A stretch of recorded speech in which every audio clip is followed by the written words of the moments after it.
Seminar कार्यक्रम में आज उपस्थित हमारे महाविद्यालय के वरिष्ठ प्राध्यापक डॉक्टर एस एस दीवान सर, राजनीति शास्त्र की प्राध्यापिका डॉक्टर सीमा अग्रवाल, हमारे इतिहास विभाग के राकेश तिवारी सर एवं सज्जाद सर, प्रिय छात्र छात्राओं, आप सभी को ज्ञात है कि लास्ट सेमिनार के बारे में मैंने चर्चा की थी। इसमें हम क्या करते हैं कि अलग अलग एक ही टॉपिक के अलग अलग पार्ट कर देते हैं और आप लोगों को दे देते हैं कि आप उसमें अपने नोट्स तैयार करें, अपने व्याख्यान तैयार करें। ये सेमिनार पेपर ये इसलिए किया गया ताकि अलग अलग पार्ट के अलग अलग व्यक्ति अपने विचार रख सकें, अन्यथा एक ही टॉपिक होने से लगातार उसका रिपीटेशन बार बार होता है। इसलिए इससे बचने के लिए हमने इस तरह से टाइपिंग किया है। इसमें विषय है इतिहास के बारे में, मुख्य टॉपिक के बारे में आप लोग अपने विचार रखेंगे। पहले मैं रखूँ तो आप लोगों को ऐसा लगेगा कि पहले से ही उस पर कहा जा चुका है, इसलिए मुख्य टॉपिक से हट के भूमिका के रूप में उसके बारे में चर्चा करना चाहूँगा। ऋग्वैदिक काल कहा जाता है पूर्व वैदिक काल को। वैदिक काल को दो भागों में बांटा जाता है। पहला भाग पूर्व वैदिक काल अथवा उसी को क्या कहा जाता है, ऋग्वैदिक काल। क्यों कहा जाता है? क्योंकि उस काल में ऋग्वेद की रचना हुई। 4 वेद हैं, चारों वेदों के बारे में हम जानते हैं। फिर वेदों के एक ही वेद के 4 हिस्से होते हैं, वो आपको पता है क्या क्या होता है? वेद का है पहला भाग संहिता, पहला भाग क्या कहलाता है? संहिता। फिर ब्राह्मण, ब्राह्मण भी उसका एक भाग होता है। सामान्य तौर पे क्या माना जाता है? ब्राह्मण को एक जाति के रूप में हम लोग जानते हैं। वस्तुतः ब्राह्मण ग्रंथ का, वेद का एक हिस्सा। और ब्राह्मण से अर्थ क्या होता है? जिसमें ब्रह्म का ज्ञान बताया गया हो, ब्रह्म के ज्ञान की चर्चा हो। आत्मा क्या, परमात्मा क्या, ईश्वर क्या, जगत क्या, माया क्या, इन सब बातों की जो विचार किया जाता है ऋचाओं में, मंत्रों में, तो उसको कहा जाता है ब्रह्म। ब्रह्म का ज्ञान। ब्राह्मण वही व्यक्ति होगा जो उसका ज्ञान रखता हो। और व्यक्ति ही नहीं बल्कि यहाँ पर क्या है, वस्तुतः वेद का एक भाग है। तो एक संहिता पहला भाग, दूसरा भाग ब्राह्मण, तीसरा भाग आरण्यक कहलाता है। आरण्यक से क्या होता है? अरण्य। अरण्य यानी जंगल। पवित्र मंत्र होते हैं जिनका उच्चारण कहाँ पे किया जाता है? मंत्रों का पाठ कहाँ किया जाता है? जंगल में किया जाता है, ताकि पवित्रता रहे और किसी तरह से डिस्टर्बेंस न हो। वो आरण्यक कहलाता है। तो एक ही वेद के कितने हिस्से हो गए? 3 हिस्से हो गए। चौथा हिस्सा क्या कहलाता है? उपनिषद। ठीक है, उपनिषदों की संख्या 108, 118 अलग अलग संख्या बताई जाती है। किसी उपनिषद का नाम जानते हो? जानता है कोई? ईशावास्योपनिषद, एक ही उपनिषद कम से कम करें। 13 उपनिषद मैंने पढ़े अभी तक से। 13 का पूरा अर्थ संस्कृत में है। उसको फिर हमारे पूरे भारतीय ज्ञान को, पूरे भारतीय दर्शन को अगर समझना है तो आपको उपनिषदों के पास जाना होगा। और ये बड़े दुर्भाग्य का विषय है कि अच्छे अच्छे प्रोफेसर भी उपनिषदों के बारे में बिल्कुल नहीं जानते, कुछ भी नहीं पता। एक तो नाम पूछो तो नाम नहीं पता पाते, और उसके बारे में क्या कहेंगे? जैसे ईशावास्योपनिषद, पहला ही मंत्र, पहला वाक्य क्या कहता है? क्या बताएगा कोई? ईशावास्यमिदं सर्वम यत् किंचित जगत्याम जगत। तो पहला उसका है। इतना गजब का है कि उसी में सारे अर्थ समाहित हैं। उसमें क्या कहा जाता है ब्रह्म ज्ञान में? कि संपूर्ण सृष्टि जो कुछ भी है, सब कुछ क्या है? ब्रह्म है। ब्रह्म यानी इसको ईश्वर भी कहते हैं, भगवान कहें, परमात्मा कहें, किस नाम से भी आता है, सत्य कहें, तो क्या है? सब कुछ ब्रह्म है, सब कुछ। यत् किंचित जगत्याम जगत, थोड़ा सा जो जगत दिखता है, थोड़ा सा कैसे? जो स्थूल है, जो कुछ स्थूल जानते हो ना, स्थूल, मैं स्थूल हूँ, शरीर मेरा स्थूल है, तो सब कुछ स्थूल है। ये जितना दिखता है स्थूल तुमको, तारे, ग्रह, नक्षत्र सब कुछ दिखते हैं, ये क्या है? जगत। यही तो जगत है, ये तो दिखता है, हम इसी को हम जानते हैं, बाकी को हम नहीं जानते। जबकि जो नहीं दिखता है, जो अदृश्य है, वो बहुत ज़्यादा है। कितना विस्तार जगत का, कितने तारामंडल, कितने आकाश मंडल, क्या क्या नहीं दिखता आपको। उन सब में जो थोड़ा सा जगत दिखता है, वो भी क्या कह रहे हैं? वो भी ब्रह्म ही है, उसके अलावा और कुछ नहीं है। देखो पहला वाक्य, ये केवल सामान्य अर्थ मैंने बता दिया, शाब्दिक अर्थ बताया। जब इसके गूढ़ अर्थों में जाएंगे तो बहुत व्यापक अर्थ होता है। ब्रह्म का ज्ञान ऐसा नहीं है कि आपको रटा दिया, आपने पढ़ा और पढ़ के चले आए, जैसा कि बहुत सारी संस्थाएं इस तरह से करती हैं। ताकि बताए आत्मा यहाँ निकलते वहाँ तक जाते, वो वहाँ ऐसा होता है, वो ऐसा दिखता है, हो गया ज्ञान। हाँ, फिर उसको आगे रट लेता है, रट के फिर जगह जगह जाके तो जाता है। ब्रह्म ज्ञान ऐसा होना चाहिए आत्मिक, आपका अनुभव, आपका ज्ञान हो। क्या आपने कोई बात सुनी, सुन के उसको समझ लिया? ज्ञान से अपन सामान्य अर्थ क्या रखते हैं कि जैसे मैं बता रहा हूँ वेद के बारे में, तो वेदों का ज्ञान है मुझे, ऐसा नहीं है। मुझे केवल क्या है, शाब्दिक अर्थों का पता है। अनुभूत ज्ञान होना चाहिए जो आपकी अनुभूति में आ जाए। क्या आपने ऐसा अनुभव किया? क्या आपने आत्मा का अनुभव किया? क्या आपने ब्रह्म का अनुभव किया? किस तरह से करते हैं? बहुत सारे तरीके हो सकते हैं। जैसा कि मैंने कहा कि ब्रह्म का ज्ञान ऐसा नहीं है कि मैं पीरियड में खड़ा हुआ 10 मिनट में आपको बता दिया 2 × 2 = 4, इस तरह से उसका ज्ञान नहीं होता है। उसके लिए लगातार आपको अध्ययन, और अध्ययन के साथ मनन, और मन के ऊपर जब आप जाते हैं, उसके पार जब जाते हैं, तब आपको आत्मा का या परमात्मा का ज्ञान। तो वेदों में इस तरह का ज्ञान समाहित है, और इसीलिए अंग्रेजों ने, यूरोपियन लोगों ने जब वेदों को पढ़ा तो पढ़ के आश्चर्यचकित हो गए, क्योंकि इस तरह का ज्ञान उन्हें तो कुछ भी पता नहीं था। इतने पुराने समय में इस तरह का ज्ञान हमारे यहाँ उपलब्ध है। बताइए हम लोग कितने दुर्भाग्यशाली हैं कि हम प्रोफेसर हैं, आप MA कर रहे हैं, लेकिन हमको उपनिषदों के बारे में कुछ भी नहीं पता। सारा ज्ञान, पूरा का पूरा दर्शन अगर आपको देखना है तो कहाँ मिल जाता है? उपनिषदों में मिल जाता है। जब भी मुझे अवसर देता है, मैं बार बार इस बात का आग्रह करता हूँ कि कभी तो पढ़ के देखें। अब तो नेट में पूरा उपलब्ध है, एक बार आप पढ़ के देखें। ईशावास्योपनिषद पढ़ ले, थोड़ी देर अर्थ पढ़ ले, कम से कम कुछ तो हमको पता होना चाहिए। ये ब्रह्म ज्ञान और पूरा ज्ञान मैंने बताया 4 भाग में। वेद किस किस भाग में? पहला भाग क्या कहलाता है? संहिता कहलाता है। दूसरा भाग ब्राह्मण कहलाता है। ब्राह्मण क्या है? वेद का हिस्सा है, कोई जाति नहीं है।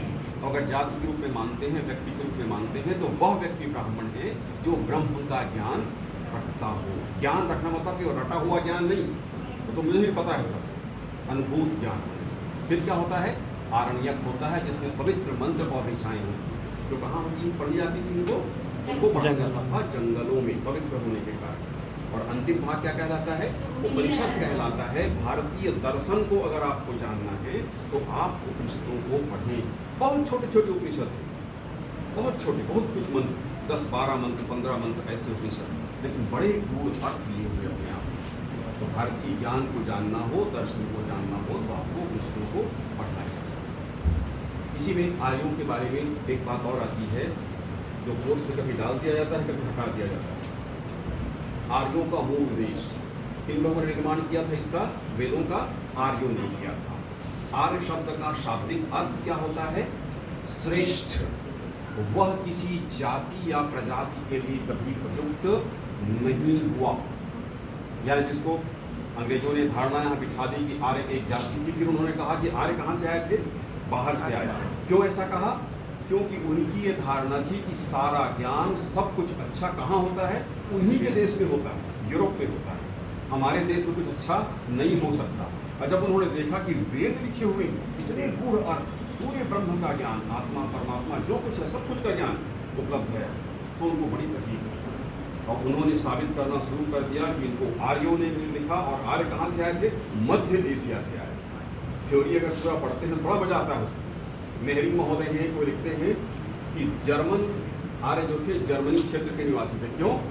क्योंकि आर्यों के शरीर में भूरे बाल पाए जाते थे और हमारे शरीर में भूरे बाल थे, इसलिए आर्य कहाँ के निवासी थे? जर्मनी के निवासी थे। जर्मनी को बता रहे हैं वो। मतलब यूरोपीय लोग ये मान ही नहीं सकते हैं कि कोई अच्छी बात हमारे देश में हो सकती है। वो कहाँ होगी सब अच्छी बात? वहीं होती है। एक आक्रामक आता है सिकंदर, मार पीट के आक्रमण करके लड़ झगड़ के चला जाता है, खुद घायल होता है, शराब पीते हुए जाता है और मर जाता है रास्ते में, उसको वो महान कहते हैं। चंद्रगुप्त को महान नहीं कहते। यानी उनकी सोच क्या है? यूरोपियन लोगों की सोच यही रही थी कि जो कुछ अच्छा है वो सब वहाँ का केंद्र कहाँ है? यूरोप में है। इसलिए वो बताते हैं कि जब वेद लिख लिया आर्यों ने, तो उन्होंने कहा कि आर्य भारत के रहने वाले नहीं, कहाँ के रहने वाले थे? यूरोप के रहने वाले थे, मध्य एशिया के रहने वाले थे, ईरान के रहने वाले थे। तरह तरह के मत बताए गए। गेंदाविस्ता नाम का ग्रंथ मिला है ईरान में, उसमें और वेदों में समानता। इसलिए उन्होंने क्या कह दिया कि यहाँ के लोग कहाँ के रहने वाले थे? ईरान के। मध्य एशिया में लोगाजोई का अभिलेख मिला है, उसमें बहुत सारे प्रमाण हैं जो हमारे देवताओं के नाम है भारत में वही नाम वहाँ मिलते हैं। तो उन्होंने कहा कि वो वहाँ के रहने वाले। अब देखिए मैं आपको बता रहा हूँ, सबका संबंध किससे जुड़ रहा है? भारत से जुड़ रहा है, भारत के आर्यों से। ईरानी लोग बोलते हैं कि ईरान के रहने वाले थे, मध्य एशिया के लोग कहते हैं कि मध्य एशिया के रहने वाले थे, जर्मनी के लोग कहते हैं कि भारतीय मूल जो थे कहाँ के रहने वाले थे? जर्मनी के रहने वाले थे। और रूस के लोग कहते हैं कि हमारे यहाँ से समानता है इसलिए हमारे यहाँ के रहने वाले थे। फिनलैंड के लोग बोलते हैं, अलग अलग जगह, लेकिन केंद्र कौन है? किनको कहा जा रहा है कि हमारे यहाँ के रहने वाले? भारतीय आर्यों को, जिनको हम भारतीय मूल हैं, यहाँ जिन लोगों ने वेद लिखा उनको कह रहे हैं, सब अलग अलग जगह का वो बता रहे हैं। लेकिन मेरा कहना ये है, हम ये कह रहे हैं कि आर्य हमारे ही देश के रहने वाले थे भाई।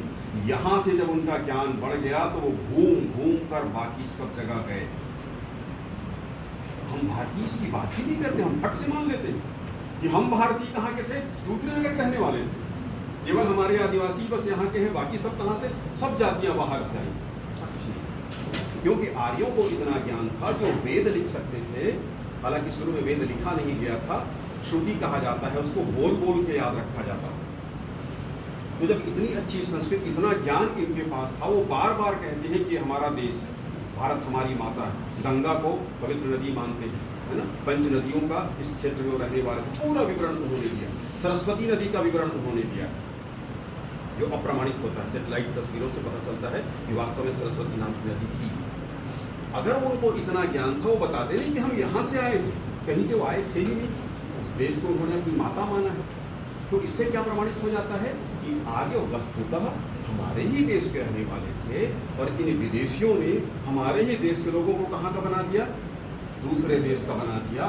सुपीरियरिटी कॉम्प्लेक्स के चलते कि सारा ज्ञान उनके पास है। कि आर्यों को उन्होंने क्या कह दिया? जब देखा कि वास्तव में वेद तो है, प्रमाण है, कुछ कर नहीं सकते, तो उन्होंने क्या बता दिया कि वो रहने वाले कहाँ के थे? जर्मनी के, कि फिनलैंड के, कि रूस के, या मध्य एशिया के, या फिर ईरान के रहने वाले। जबकि वस्तुतः यह धारणा गलत है। अब तो खैर जीन्स से ये प्रमाणित होने लगा है, वैज्ञानिक आधार हमारे पास है, उनके आधार पर ये प्रमाणित हो जाता है कि वो किसी दूसरी जगह से नहीं आए थे। और अभी तो कुछ समय पहले, करीब 3 साल 4 साल पहले से ही एक संस्था है, उसने ये चुनौती रख दी कि कोई व्यक्ति अगर एक प्रमाणित कर दे कि आर्य बाहर से आए हुए थे, वैज्ञानिक आधारों, खाली बातों बातों से नहीं, अगर वो प्रमाणित कर देते हैं तो उनको 1 करोड़ रुपए इनाम दिया जाएगा। उसकी राशि अभी तक 5 करोड़ पहुंच चुकी है, लेकिन आज तक कोई ऐसा नहीं हुआ जो जाके प्रमाणित कर दे कि वास्तव में आर्य बाहर के रहने वाले। तो ये भी वेदों से जुड़ा हुआ है, आर्यों के जीवन से जुड़ा हुआ है, वैदिक काल से जुड़ा हुआ है। अब ऐसे प्रमाण मिल रहे हैं उत्तर भारत के क्षेत्र में, हरियाणा राखीगढ़ी का क्षेत्र है, उसके आसपास के पूरे इलाके हैं, वहाँ पर महाभारतकालीन हथियार मिल रहे हैं। और ये प्रमाणित हो रहा है कि वैदिक काल 1500 साल तक पुराना नहीं था, बल्कि 7-8 हज़ार 10 हज़ार और उससे भी अधिक पुराना है। उसके भी प्रमाण अब मिलने लगे हैं। और इतिहास क्योंकि प्रमाणों पे चलता है, इसलिए प्रमाणित हो रहा है कि आर्यों का जीवन जितना बताया जा रहा है, हमारे देश की सभ्यता का और भी पुराना नाता हमारा है। तो ये प्रारंभिक बातें हैं, भूमिका के तौर पर ये बातें मैंने कही।